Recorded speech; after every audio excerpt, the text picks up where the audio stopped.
Yo les gens, j'espère que vous allez bien, je vous retrouve aujourd'hui pour une nouvelle vidéo, dans laquelle je vous propose de partir pour un petit gameplay découverte sur le jeu Asheria Drifters. Alors ce jeu, j'en ai entendu parler grâce à vous, grâce à vos commentaires, puisqu'apparemment il vient d'arriver sur PlayStation 4 au prix de 17€. Et apparemment beaucoup disaient que pour 17€ c'était une giga arnaque. Alors évidemment j'étais pas trop chaud de mettre 17€ dans un jeu qui me semblait un peu tout pourri de base, mais j'ai vu qu'il existait sur PC, et effectivement sur Steam on peut le trouver à 1€. Problème, j'ai regardé un petit peu les évaluations de ce jeu et ça alterne entre les gens qui disent que ce jeu est une véritable pépite et que pour 1€ c'est complètement incroyable, et aussi des commentaires de gens qui disent que 1€ c'est déjà trop cher pour ce jeu et que c'est une pure arnaque. Donc on va voir un petit peu ce que ça donne dans cette vidéo, on va évidemment regarder un petit peu le contenu, les différentes voitures. Si ce genre de vidéo d'ailleurs vous intéresse, avec des découvertes de jeux on va dire très méconnus sur Steam, n'hésitez pas à me le dire en commentaire, il y aura moyen d'en faire plein d'autres puisque des petits jeux comme ça sur Steam, il y en a littéralement des centaines. Donc si ça vous botte, dites-moi, que ce soit pour tester des jeux un peu pourris ou des jeux un peu quali, voilà, des jeux qui passent, on va dire un peu à la trappe alors que ce sont de bons jeux.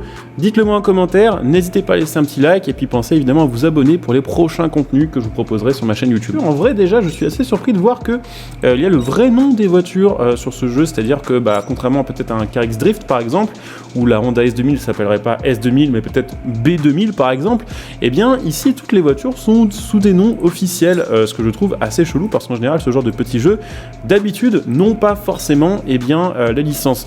Aussi ce qui est assez marrant c'est que les noms des voitures sont suivis aussi des noms des moteurs et des vraies performances.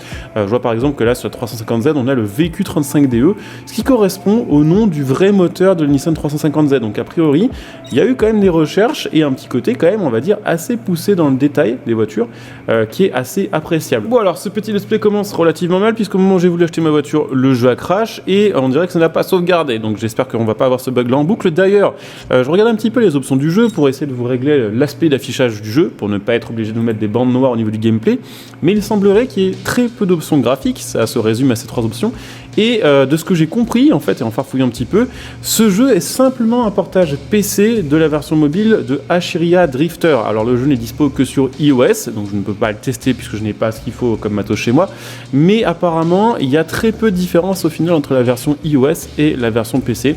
Donc ça sent, on va dire, un petit peu le portage d'un jeu gratuit sur PC, voilà, posé de manière payante sur Steam. On commence sur ce jeu avec 20 000 $ et on va parler justement de l'argent sur ce jeu dans quelques instants, mais sachez qu'avec 20 000 $ sur le jeu, on peut pas s'acheter grand chose. Les deux seules voitures que l'on peut s'acheter au début de la carrière, ça va être soit la E86 en version Trueno, soit tout simplement sa cousine Levin. C'est la même bagnole, juste avec une face avant légèrement différente.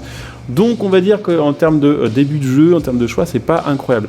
Mais je suppose qu'ils font ça pour vous pousser à mettre de l'argent sur le jeu, puisque évidemment, comme la plupart des jeux mobiles, qui se proposent pas cher ou gratuitement, il y a un système derrière vous permettant de mettre du vrai argent sur le jeu pour vous permettre d'acheter des modèles plus ou moins stylés. Ce que j'ai trouvé quand même d'assez abusé, c'est le prix des voitures. Regardez ça, la Huracan, 99 $, et c'est littéralement pas une blague, hein.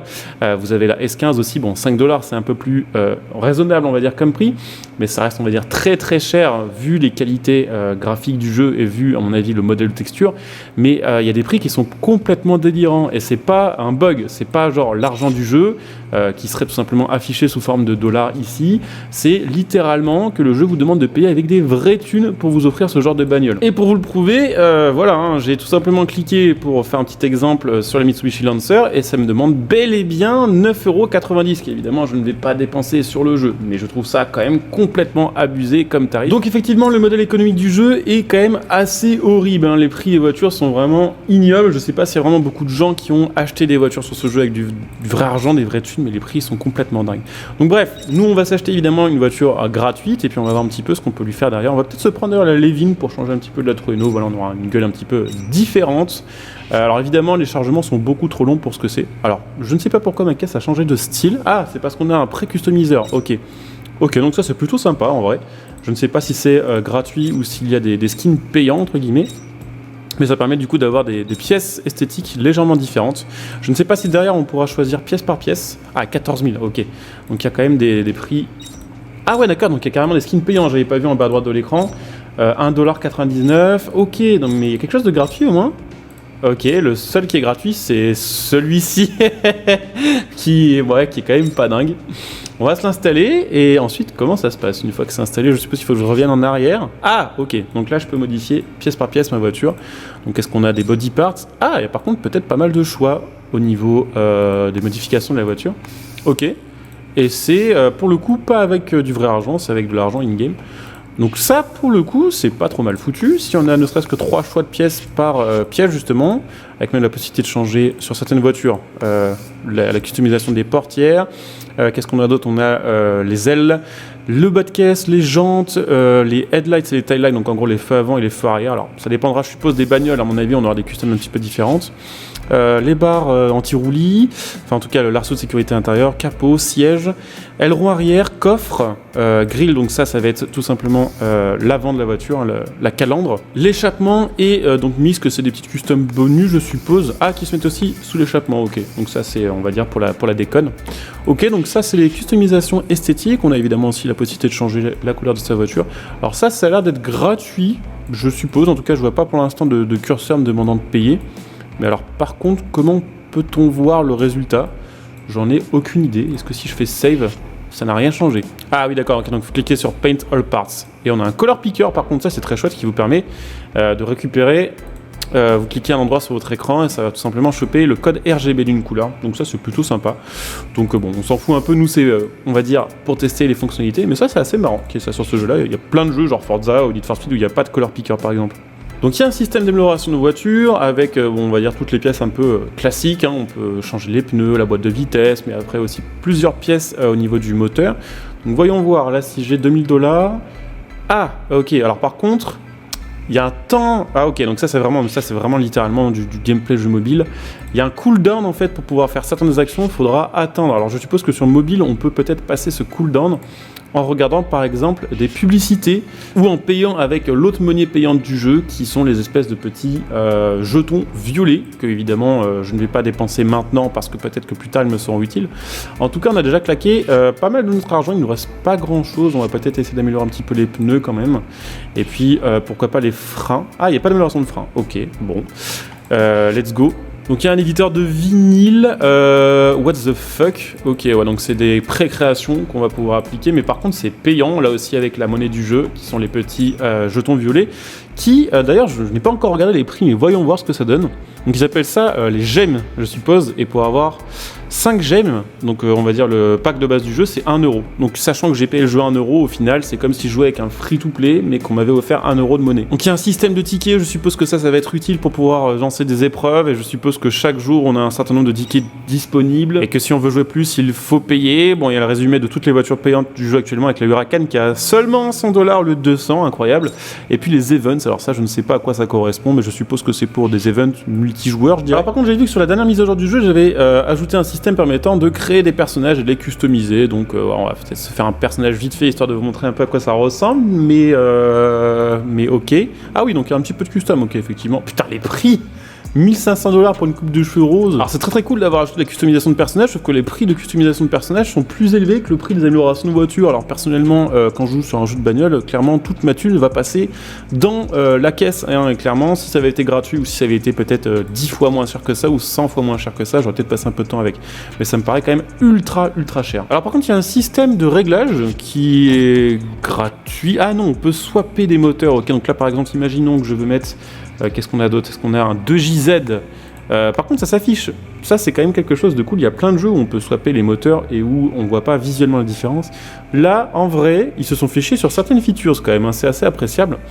Donc, on peut améliorer pas mal de choses en soi. Hein. Alors, en vrai, je trouve que effectivement, pour le coup, la liste de customisation et d'amélioration est assez poussée. Alors après, la réalisation n'est pas toujours incroyable, mais par exemple, on a un customiseur de son avec un curseur d'agressivité, donc ça en gros, plus vous mettez agressif, plus c'est fort, hein, c'est tout simplement ça.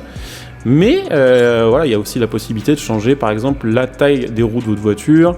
Il y a plein de trucs cool en vrai à ce niveau-là. Bon, c'est des features qu'on retrouve peut-être sur d'autres jeux un petit peu stylés, Need for Speed ou Carx Street par exemple, ou Carx Drift. Mais là, le fait que ce soit de base issu d'un jeu mobile, Je trouve ça plutôt assez impressionnant.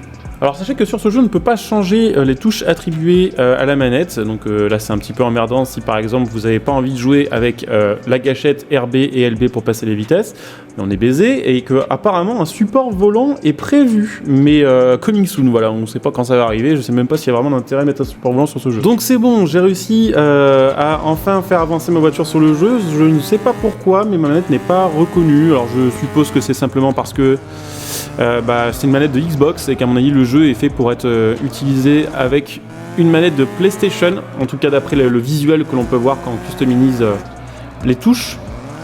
Donc c'est du assez classique. En vrai je m'attendais à pire niveau physique et niveau maniabilité, c'est-à-dire que bon là c'est pas la dinguerie, hein. Je vais pas vous cacher que c'est pas toujours un plaisir, mais je m'attendais à pire que ça en fait, vu que c'est un jeu à 1€, vu que apparemment c'est un portage mobile. Je m'attendais vraiment à quelque chose de bien pire que ça. Donc attention, je suis pas en train de dire que c'est la folie furieuse en termes de sensations. Mais bon, pour 1€ en vrai, en jeu de drift, je pense qu'il y a pire. Donc ouais, du coup, là on est passé à la mission numéro 2, et de ce que je comprends, en fait, les missions, donc le mode carrière, c'est, on va dire, pour faire simple, le mode tuto, où le jeu vous montre un peu la base des choses à savoir pour jouer au jeu derrière en multijoueur. Donc en fait, là on va essayer d'aller le plus loin possible en mode carrière, on va voir un petit peu à partir d'où on commence à bloquer, en sachant que je pense que la carrière est, on va dire, faite de sorte à ce que régulièrement vous avez besoin de débloquer des améliorations et de payer pour améliorer votre voiture. Je pense que ça fonctionne plus ou moins comme ça, et que en gros au moment où vous pensez être prêt, vous allez en multijoueur affronter d'autres joueurs. Alors je ne sais pas comment ça marche pour le multijoueur, je ne sais pas si par exemple on parie de l'argent contre d'autres joueurs, et si par exemple on peut perdre son cash. On va tester, peut-être on ira regarder ça après en multi, voir un petit peu d'ailleurs s'il y a du monde et voir si tout fonctionne bien. Mais en gros je pense que c'est ça, hein. Le mode carrière c'est vraiment le mode tuto, vous apprenez la base du jeu, vous gagnez vos premiers dollars et vous améliorez votre voiture petit à petit. Et puis après vous avez le vrai mode online, parce que si c'est uniquement ça la carrière, de toute façon elle n'a pas énormément d'intérêt, hein, ça va aller relativement vite à poncer, puisque là au final le deuxième niveau on l'a quand même complété assez facilement.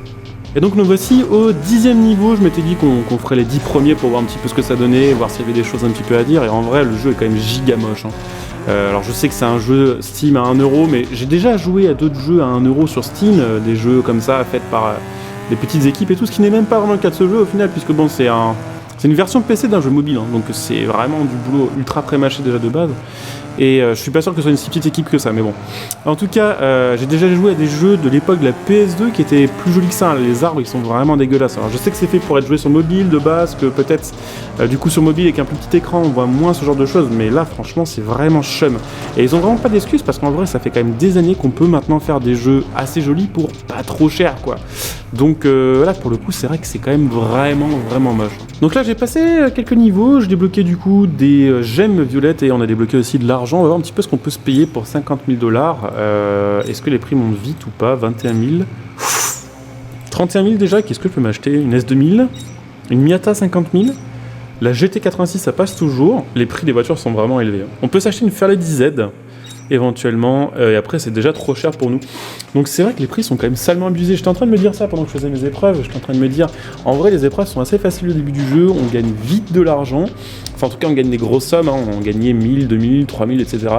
Jusqu'à obtenir 55 000 $, donc je suis en train de me dire peut-être que en vrai il y a du pay to win sur ce jeu, genre on peut dépenser du vrai argent pour acheter des choses, mais peut-être qu'en vrai, simplement en jouant au jeu, on peut déjà gagner suffisamment de thunes pour se faire plaisir.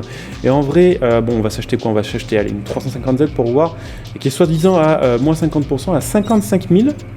Ça nous aura coûté donc tout ce qu'on a farmé en à peu près une demi-heure pour une caisse qui est sympa en soi, hein, mais qui est pas non plus incroyable par rapport à d'autres voitures présentes sur le jeu. Et le jeu a freeze.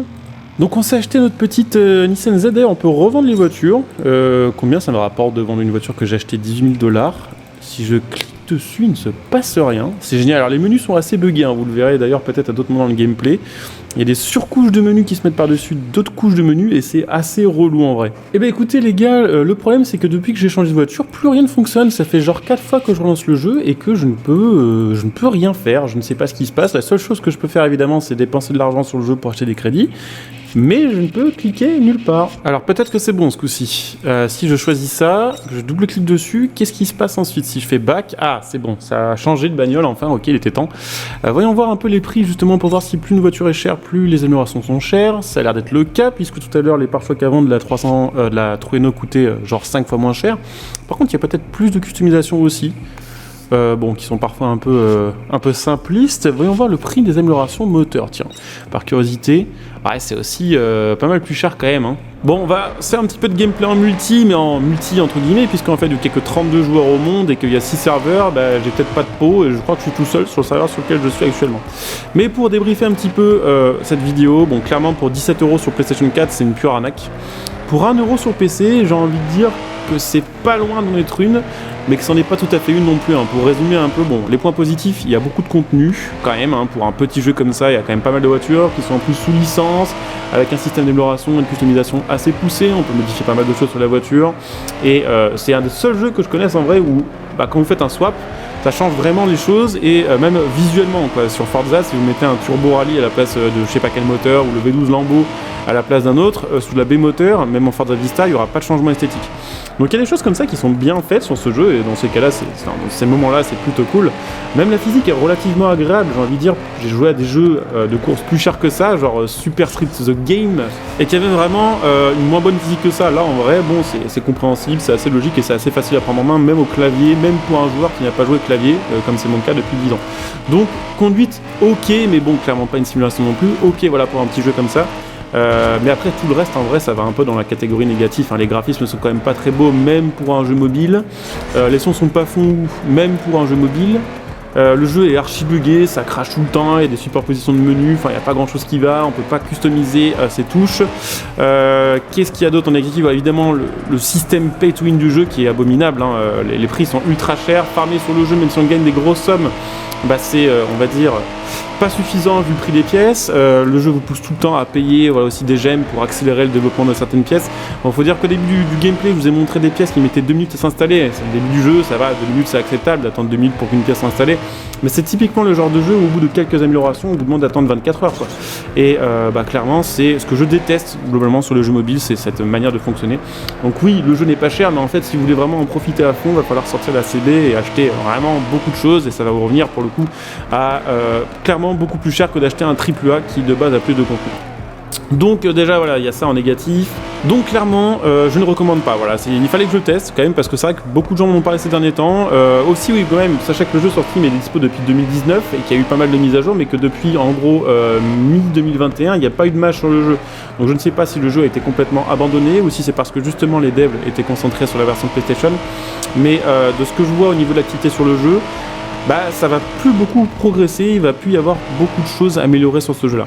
Après voilà, il y a quand même des petites choses sympas, je vous le disais, la physique elle est cool, enfin globalement hein, pour ce genre de jeu, pour ce prix là, c'est vraiment acceptable, il y a pas mal de contenu, ils se sont fait chier à modéliser une vue intérieure et à modéliser les animations d'un personnage, alors que sur d'autres jeux, Fortune Born, pour ne pas le citer, qui est quand même on va dire un jeu avec un plus gros budget, il n'y a pas de vue intérieure, il n'y a pas d'animation de personnage, donc il y a quand même des petites choses comme ça, genre qui peuvent laisser penser pendant un instant qu'on a une pépite, mais je pense qu'honnêtement c'est pas du tout une pépite, et je pense que même pour 1 €, à moins d'y jouer voilà, vraiment en mode full vanilla et d'y jouer en mode vous prenez le Steam Deck et vous jouez au chiottes au jeu là, pour farmer l'argent, je pense que sinon objectivement pour 1 € on peut s'amuser plus en achetant par exemple un pain au chocolat à la boulangerie, là vous êtes sûr d'en avoir pour votre argent et d'avoir un bon moment voilà pour 1 €. Donc voilà, j'espère qu'on aura l'occasion de tester plein d'autres petits jeux comme ça, si ça vous branche ce genre de série, ça permet de varier régulièrement les jeux que je vous présente. N'hésitez pas à me dire ce que vous en pensez, n'hésitez pas évidemment à vous abonner, à liker, à venir follow la chaîne sur Twitch pour les prochains lives, vous trouverez le Twitch en dessous de cette vidéo, donc pensez à follow, pensez si vous avez Twitch Prime à utiliser votre Twitch Prime sur ma chaîne Twitch, ce qui permettra de me soutenir gratuitement, vous en profitez de plein de petits bonus. N'hésitez pas à me contacter sur les réseaux sociaux si vous avez des jeux à me proposer, voilà vous trouverez mon Twitter dessous, donc n'hésitez pas, et puis pensez aussi à utiliser mes liens de soutien sous cette vidéo pour acheter vos produits à prix réduit en soutenant la chaîne. Vous pouvez utiliser le lien Instant Gaming pour acheter vos jeux, vos cartes d'abonnement, le lien Matal.net pour acheter votre matos gaming, et puis évidemment si ça vous tente, vous pouvez aussi devenir des soutiens via le bouton rejoindre sous cette vidéo, voilà si vous voulez me soutenir sur le long terme, n'hésitez pas, là aussi il y a plein de formules différentes, plein de prix différents, et puis plein de bonus. Donc je vous laisse checker tout ça et je vous dis à très bientôt, bon jeu à tous, ciao.